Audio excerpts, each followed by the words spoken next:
Hello everybody, welcome back to the channel and thank you for joining me once again on this cold, chilly, miserable morning.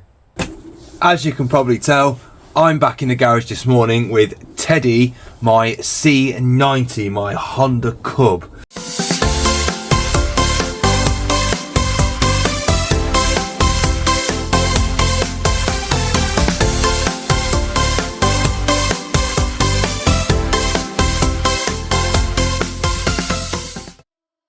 I'm back from the Drafon Rally and it was a fantastic trip and Teddy made it, as you can tell.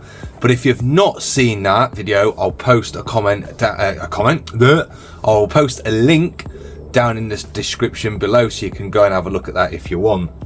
Off the back of the Drafon Rally then, I learned a few things about Teddy. So there was a few sort of like little problems or just little bits that weren't quite right with him, which I needed to get sorted before I do anything else with him again. This video is sort of going on those bits that I've learned, carrying on with the restoration, so to speak, of Teddy, and just going through the bits that I'm going to do now and try and fix him and trying to get him on the road. I say fixing him, just try and make him better.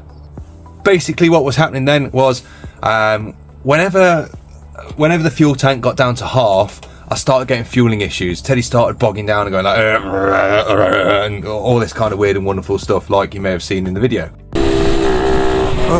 What was that? And it only seemed to happen at half a tank. Now from what I understand, where the outlet of the tank is, down here somewhere, is roughly the same height as the inlet to the carb. So it's somewhere like this here. And I'll show you in a minute, but the way that my fuel is set up at the minute, because I've got a cheap Chinese carb on it, the fuel intake for the carb is straight up like that. So the fuel line comes out the bottom of the chassis up, and then it has to come over the top and in like that.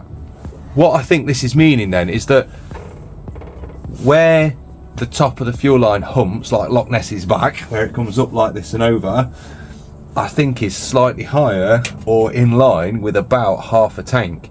Now it would make sense that if we're getting down towards that same level where the hump is and the tank is, it would make sense that we're struggling to get fuel, especially when I've got a fuel filter on and we're trying to push fuel through the filter. So what the plan is to fix that then is to basically make sure the old carb, the original carb, which has got an inline fuel filter in it, a fuel filter with inside it, is working. And then the idea is to get that on, get rid of the inline fuel filter altogether, trust the carb and trust the Japanese manufacturing, and put some new fuel line on as well, because the fuel line I've got on here is awful. It's so thin and I'm afraid it's going to pop, or potentially that might be causing an issue as well. So I bought some proper fuel line for it and we're going to get that all on and we're going to see if I can actually use a full tank of fuel on Teddy.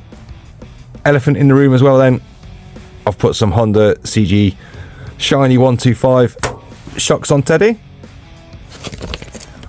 And the reason for doing that was basically that Welshman Sam had them in his garage. He was going to put them on his C90. He never did. I've got a Honda CG 125 that I've said that I'm going to restore, but it's more like a retirement project now. I've had it that long. And I was going to take the shocks off that, but Sam had these lying around. He said I could have them for 20 quid.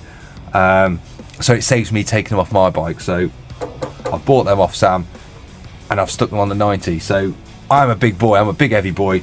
And I do want to take this off-roading at some point as well. So hopefully that will be a good little investment there, and hopefully it'll stop me going on the tyre as I was at times.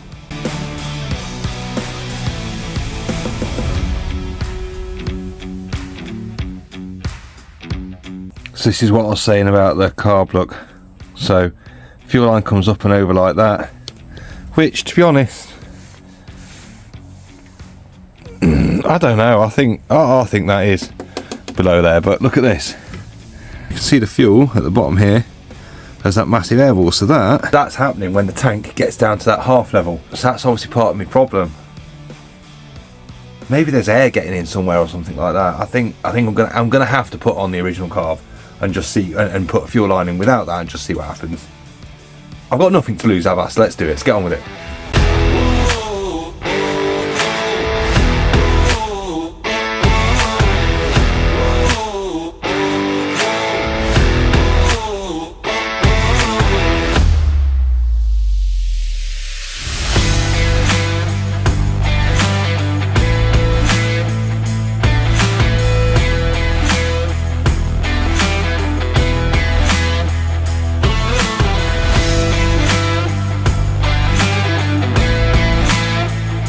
ethanol resistant, 6mm, 6mm, proper fuel line.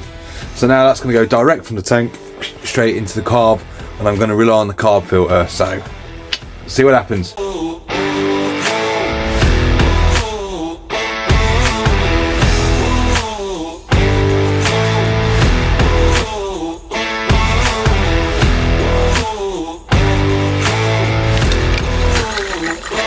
Moment of truth then.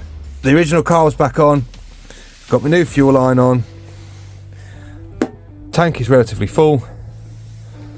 I've bled it so I know that there's fuel getting to the carb. I've turned the carb off because I'm going to go through the standard procedure. I read somewhere that what you should do really to get it started is turn it off, kick it over a couple of times, then turn it on, choke on, and see what happens. So I'm going to do that and try.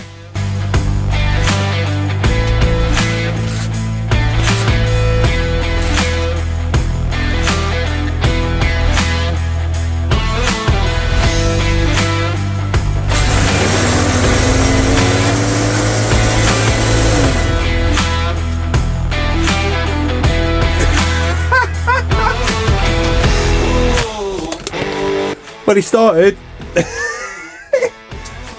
why the hell did that run away then? What the bloody hell happened there? Ah yes, it was me being a tit as usual. I had completely forgotten to reset the throttle from when I had the Chinese carb on, so I had to adjust the throttle quite a lot to get it to work properly, and I forgot. So it just, in essence, the throttle slider, whatever you want to call it, the needle slider was open, so it just went and nearly blew itself up. But no, he's ticking away.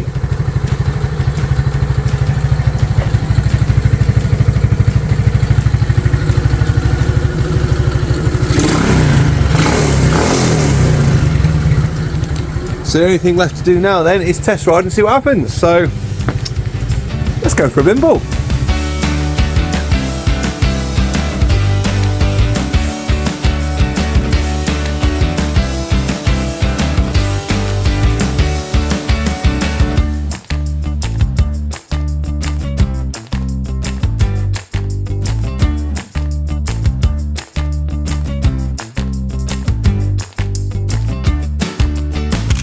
At this point, my GoPro decided it was going to die and become more of a chest ornament than a camera. Never mind, eh? Well, there we have it then. Teddy lives, which is amazing. However, when everything calms down, so when the carb cools down, the engine cools down, etc., etc., will Teddy start again tomorrow? That is the question.